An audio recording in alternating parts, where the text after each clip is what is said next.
Assalamualaikum class, here Samreen. Today we are starting the new lecture, that is lecture number 4 from botany D. ठीक है जी, ADS के लिए class. और आज हमने देखना है, हमने स्टार्ट किया था colloidal solution, colloidal particles discuss किए थे, कितने टाइप्स के होते हैं वो भी देखे थे। आज हम उन्हीं कोलाइडल पार्टिकल्स के प्रॉपर्टीज को देखते हैं कि क्या क्या प्रॉपर्टीज कोलाइडल पार्टिकल्स रखते हैं। Let's start the lecture. Class, सबसे पहले जो कोलाइडल पार्टिकल्स होते हैं उनकी सबसे जो बेस्ट प्रॉपर्टी है वो ये है, वो एड्सॉर्प्शन बहुत ज़्यादा रखते हैं। What is adsorption? Adsorption is adherence of certain ions और molecules with a substrate that is might be the liquid और सॉलिड। ठीक है, कैसे कि आपके पास एक फॉर एग्जांपल एक आपके पास सोल्यूशन है, इस सोल्यूशन के अंदर आपके पास क्या चीज़ है, आयन्स भी हैं डिफरेंट और इसके साथ कुछ मॉलिक्यूल्स भी होते हैं। अब ये जो आपने इसके अंदर सोल्यूशन बनाया हुआ है, तो इन आयन्स का किसके साथ, अगर सॉलिड पार्टिकल है, सॉलिड कोई चीज़ आपने रखी हुई है उसके साथ, for example this is solid, और सॉलिड के साथ ये जो आयन्स उसके साथ फिक्स हो जाएंगे, इसको कहते हैं एडहेरेंट। ठीक है, उसका अटैच होना, उसकी एफिनिटी, उसका love with the solid particle. और अगर आप इस सॉलिड के अलावा आपके पास कोई सोल्यूशन है और सोल्यूशन के अंदर जो आपके पास लेयर है इसके साथ कोई भी आयन्स या पार्टिकल जो है वो इसके साथ फिक्स हो जाएगा, इसके साथ अटैच हो जाएगा, इसके साथ चिपक जाएगा, इसको हम बोलते हैं एडहेरेंस। ठीक है, तो जो आयन्स और पार्टिकल्स का किसी भी सबस्ट्रेट, या वो लिक्विड हो सकती है या फिर सॉलिड हो सकती है, उनके साथ जब वो एडहेरेंस करते हैं, उनके साथ अटैच होते हैं, उसको हम बोलते हैं एड्सॉर्प्शन।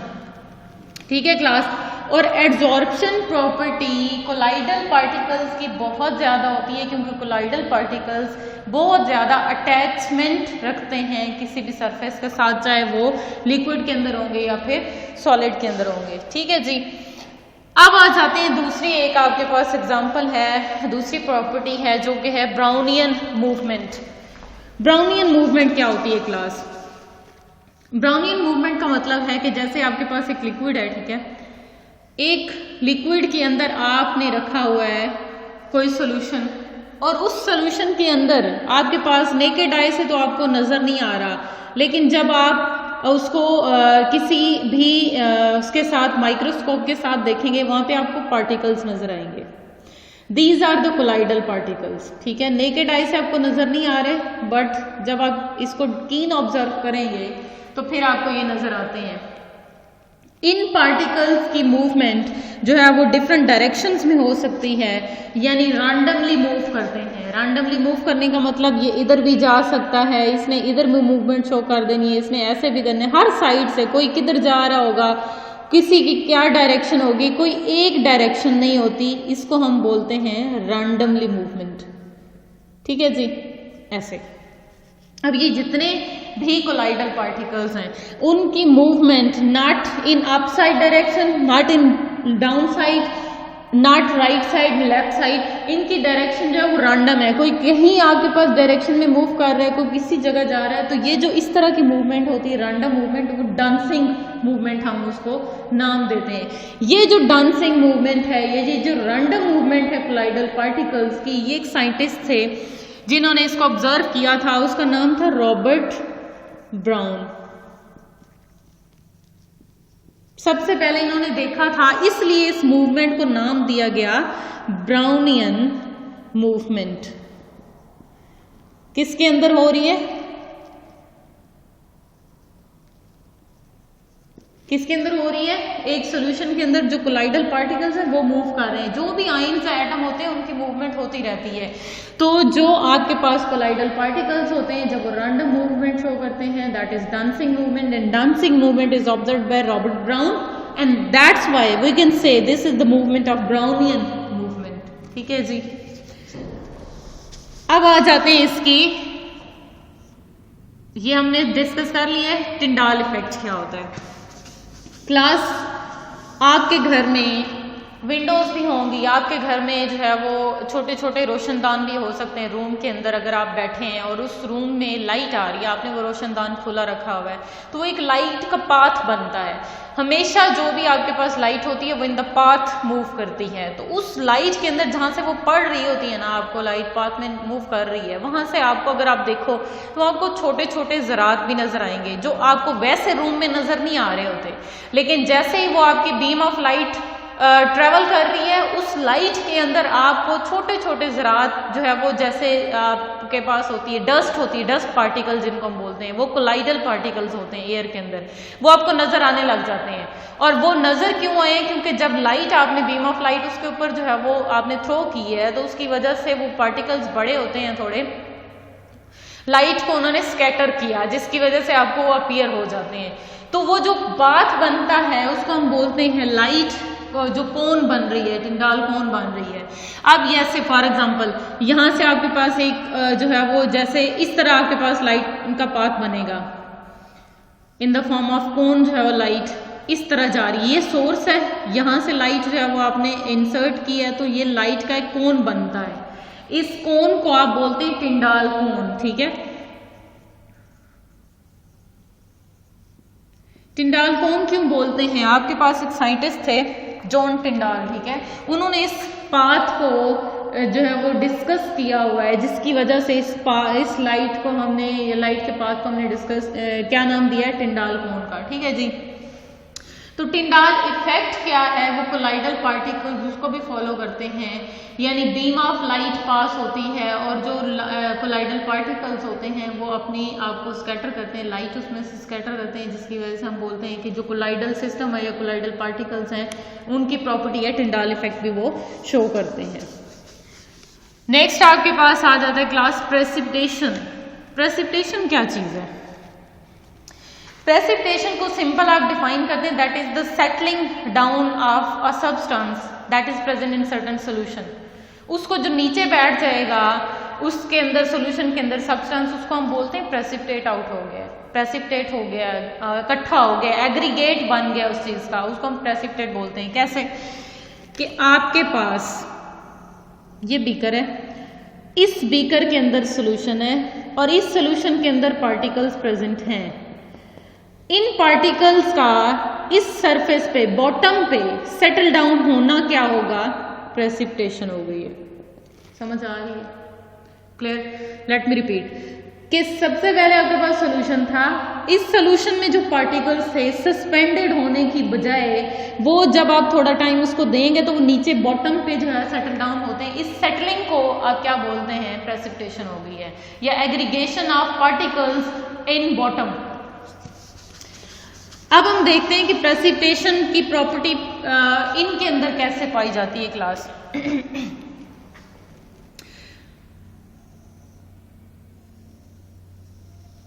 जब आपके पास कोलाइडल पार्टिकल्स होते हैं ना क्लास, कोलाइडल पार्टिकल्स के अंदर क्या है, उनके मोस्टली उनके ऊपर चार्ज होगा, कोई ना कोई नेगेटिव होगा या फिर पॉजिटिव चार्ज होते हैं, ठीक है।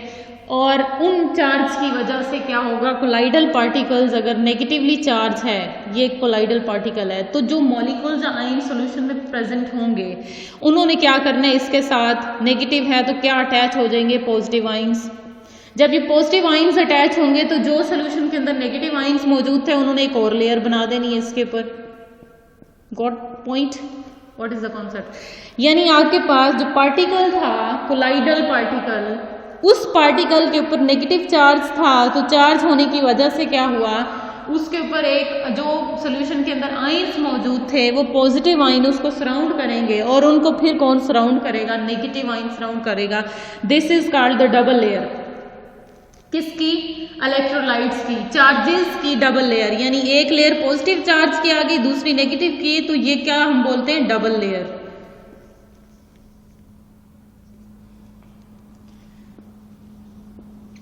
अब ये डबल लेयर जो बन गई है इसको हमने ब्रेक करना है। आपने एक वाटर लिया जो कि बहुत ज्यादा जो है वो कंटेमिनेटेड है या प्रेसिपिटेट है, ठीक है, उसमें आपको नजर नहीं आ रहा, बहुत ज्यादा कोलाइडल पार्टिकल्स मौजूद हैं, like this is very darker water, ठीक है।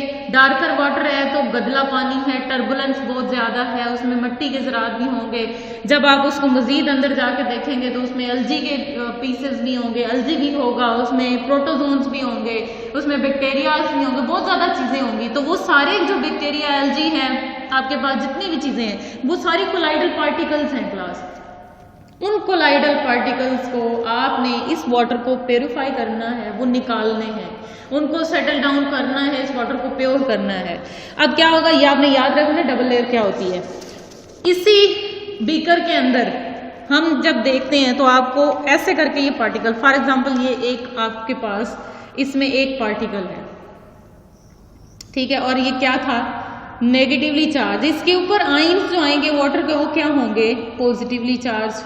This is the single layer. और इसके ऊपर जो अगेन लेयर बनेगी वो फिर नेगेटिव पॉजिटिव का कॉम्बिनेशन बन जाएगा, और this is the double layer of electrolytes, double layer of charges, जो किसके ऊपर प्रेजेंट है, उस कोलाइडल पार्टिकल से, आइदर बैक्टीरिया होगा, एल्जी, कुछ भी हो सकता है। ठीक है जी।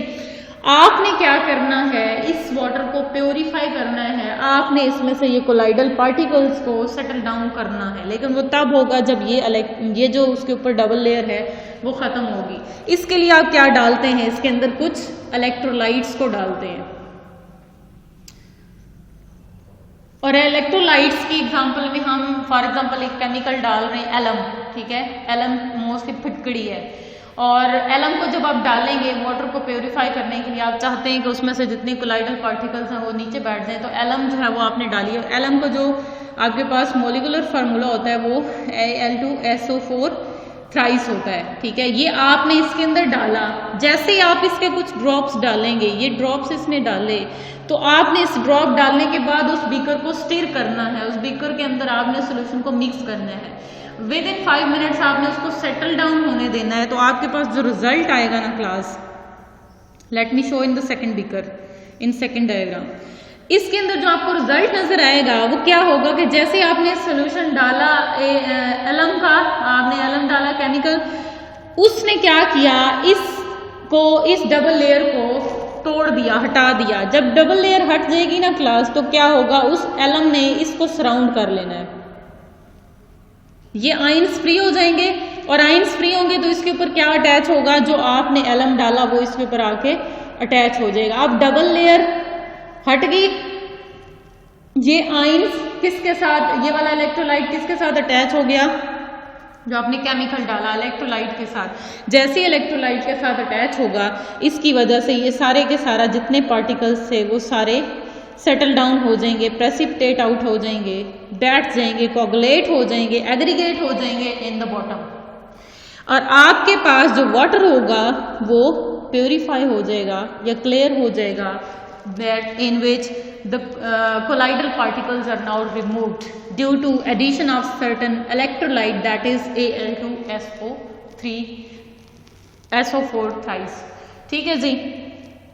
ये था आपके पास प्रेसिपिटेशन क्या होती है, और ये भी प्रॉपर्टी है कोलाइडल पार्टिकल्स की, वो प्रेसिपिटेट होते हैं। क्यों होते हैं, due to addition of certain electrolyte.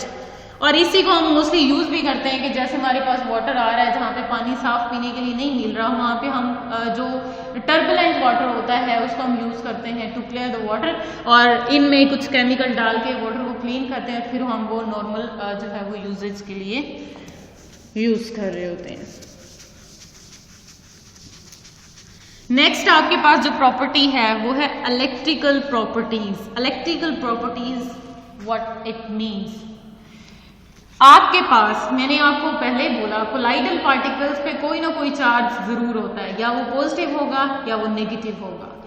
अब आपने देखना है कि उसके ऊपर क्या इलेक्ट्रिकल क्या प्रॉपर्टीज हैं, यानी मूवमेंट उसकी किस साइड पे हो रही है। चार्ज अगर इलेक्ट्रिक करंट आप देते हैं तो उसका उसके ऊपर क्या इफेक्ट होगा, यानी जैसे हम बोलते हैं ना सोल्यूशन इलेक्ट्रोलाइट होते हैं, तो सोल्यूशन तो है लेकिन अगर उसमें आपके पास कोई प्रेजेंट है, कोलाइडल पार्टिकल प्रेजेंट है, तो उसका क्या इफेक्ट होगा। Let me show you here. आपके पास सबसे पहले आपने एक जो है वो यू शेप ट्यूब ली, this is like test tube, but test tube के साथ ये यू शेप होती है। इसमें आपने इसको बैटरी अटैच की पोटेंशियल देने के लिए,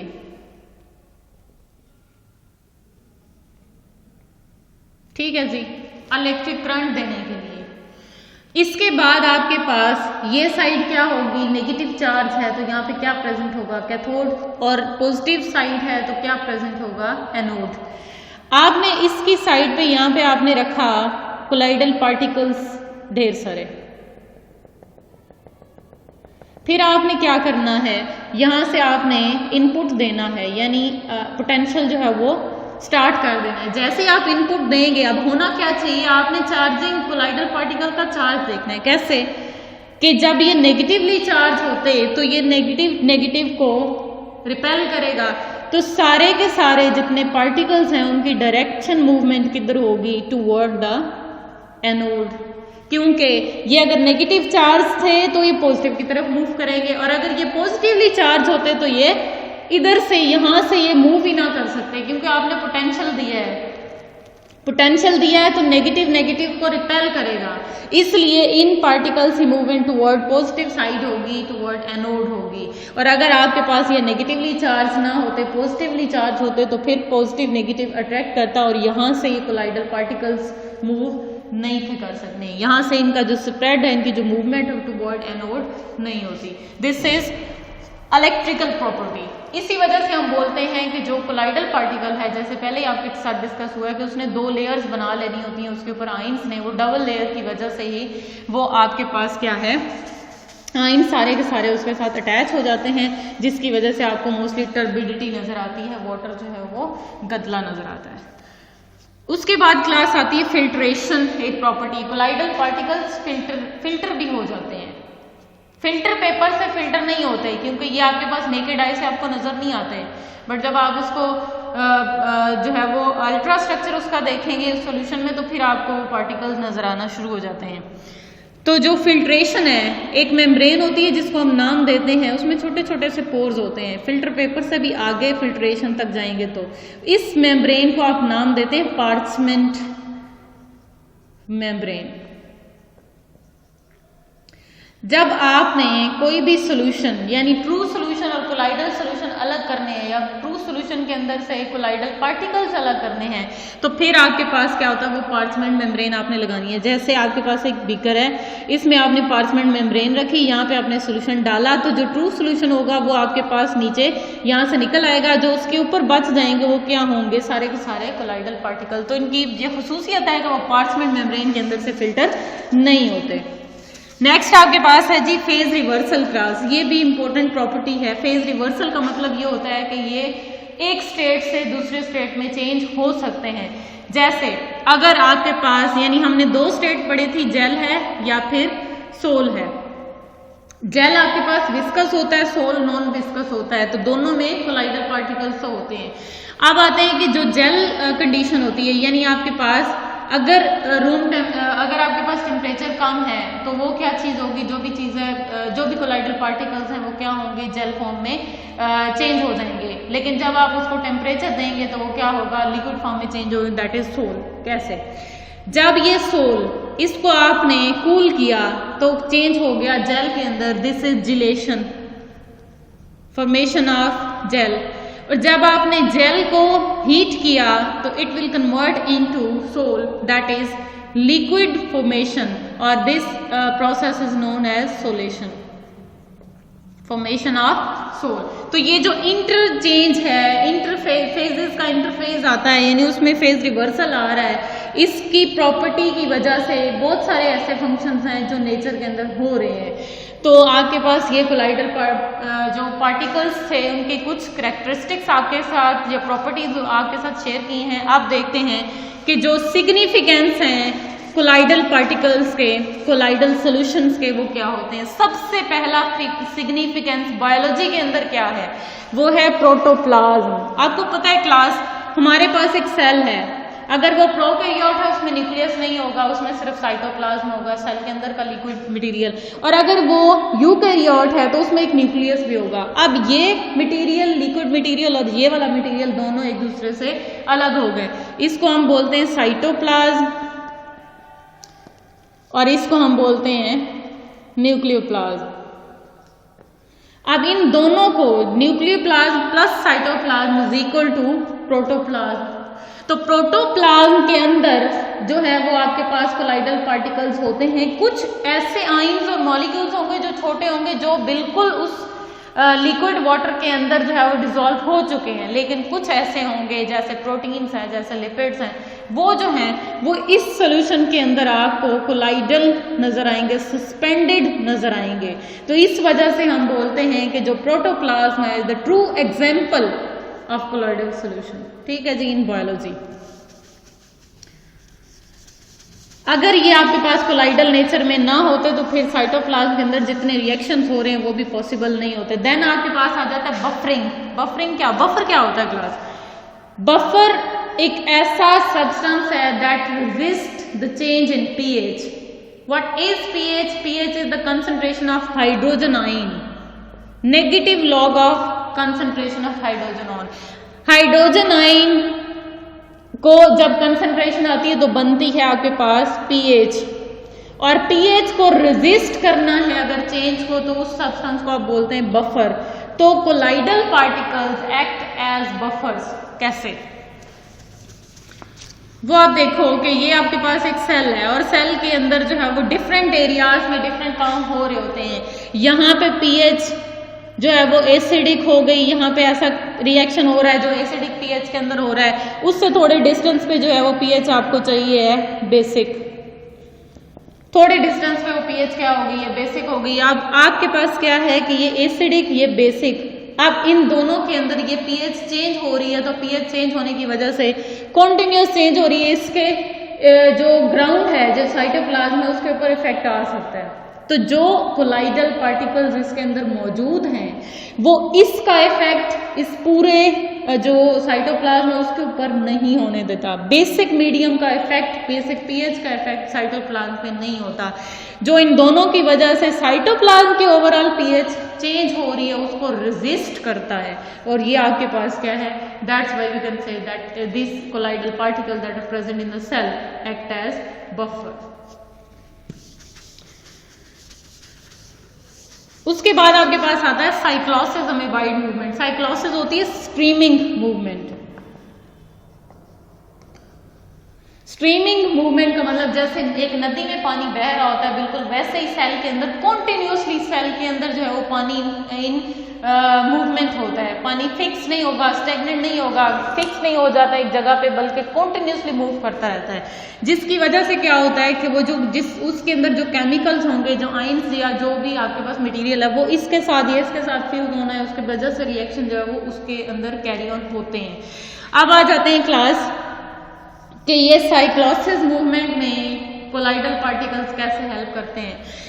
आपके पास सोल जेल, जो सोल है ना, जिसमें कोलाइडल पार्टिकल्स बहुत कम होते हैं, जिसमें विस्कोसिटी कम है, उस एरिया के अंदर जो साइटोप्लाज्म है वो मूव करता रहता है। You can say sol is continuous in motion, जिसकी वजह से यहाँ पे कोई केमिकल है ये मूव कर जाएगा, यहाँ पे जो प्रेजेंट था उसके साथ फ्यूज करेगा। फॉर एग्जांपल ये केमिकल इधर था, इस केमिकल ने इस मूवमेंट की वजह से यहाँ तक पहुंचा, और जैसे यहाँ तक पहुंचेगा उनका रिएक्शन हो जाएगा, रिएक्शन कंप्लीट होगा, प्रोडक्ट बनेगा, जो चीज़ चाहिए वो मिल जाएगी। दूसरी बात आ जाती है अमीबाइड मूवमेंट में भी इन्वॉल्व होता है। अमीबाइड मूवमेंट क्या होती है क्लास? आपको पता है अमीबा की कोई डेफिनेट शेप नहीं है, और जो उसने जब मूव करनी होती है with the help of pseudopodia करता है। What is pseudopodia? Pseudopodia is the finger like projection. इसके अंदर जो साइटोप्लाज्म मौजूद है, जब इस साइड पे इसने मूव करना है, लोअर साइड पे, तो क्या करेगा, जितने भी आपके पास इसके कोलाइडल पार्टिकल्स हैं उन्होंने एक साइड पे मूव कर जाना है। जब ये कोलाइडल पार्टिकल्स यहाँ मूव करेंगे तो इसकी जो सेल मेम्ब्रेन है फ्लेक्सिबल होने की वजह से इसके अंदर एक फिंगर लाइक प्रोजेक्शन अपीयर होगा due to the movement of colloidal particles to one side. और ये अमेबा सारे का सारा इसका साइटोप्लाज्म इस साइड पे मूव करेगा, और जब इस साइड पे मूव करेगा तो अमेबा की डायरेक्शन क्या होगी, डाउन साइड। अब आ जाते हैं कि फ्रूट्स के अंदर भी कोलाइडल पार्टिकल्स होते हैं। फ्रूट के अंदर कैसे, आपको पता ही है कि जो प्लांट्स होते हैं उन्होंने अपनी जो ग्लूकोज, एक्स्ट्रा ग्लूकोज है, जब उन्होंने स्टोर करना है तो किस फॉर्म में करता है, स्टार्च की फॉर्म में। और स्टार्च जो है वो फ्रूट्स बनाते हैं। तो स्टार्च, ग्लूकोज या फ्रुक्टोज क्या है, कोलाइडल पार्टिकल्स हैं। Blood is the most important example of colloidal particles. Blood के अंदर क्या चीजें होती हैं क्लास? ब्लड के अंदर दो मेन जो है वो आप कह सकते हैं सब्सटेंसेस होती हैं। एक होते हैं ब्लड सेल्स और एक प्रोटीन्स। प्रोटीन्स के साथ साथ इसमें प्लाज्मा भी लिखते हैं हम। अब ब्लड सेल्स आपके पास red blood cells white blood cells और प्लेटलेट्स हैं, और प्रोटीन्स के साथ प्लाज्मा है, लिक्विड मटेरियल आ गया, आयंस आ गया, साल्ट्स आ गए, और उसके साथ साथ प्रोटीन्स आ गई जो कि क्लॉटिंग प्रोटीन्स भी हैं इसमें, और इसके साथ साथ उसका ऑस्मोटिक प्रोटीन्स भी हैं जो उसका ऑस्मोटिक प्रेशर बैलेंस करती हैं। ये जो प्रोटीन हैं ये कोलाइडल पार्टिकल्स हैं क्लास ब्लड के अंदर, और इनकी वजह से ही ब्लड के पीएच जो है वो आपके पास मेंटेन होती है और ब्लड की जो कंपोजिशन है वो मेंटेन रहती है। ठीक हो गया। नेक्स्ट आपके पास है milk. Milk is the common example of colloidal system, colloidal solutions. इसके अंदर जो शुगर है, ठीक है, जो लैक्टोज होता है, जो शुगर है, वो सारी की सारी कोलाइडल पार्टिकल्स हैं, और जो आपके यंग वंस को एनर्जी देता है। तो आप मिल्क को भी एग्जांपल में लेते हैं। सिग्निफिकेंस है, एनर्जी दे रहा है, लेकिन एनर्जी स्टोर किस फॉर्म में हो रही है, किस फॉर्म में जा रही है, शुगर की फॉर्म में, और वो शुगर मॉलिक्यूल क्या होता है, कोलाइडल पार्टिकल होता है class. This was all about the today's lecture, that was about properties of colloidal solutions, colloidal system class. Next lecture के साथ फिर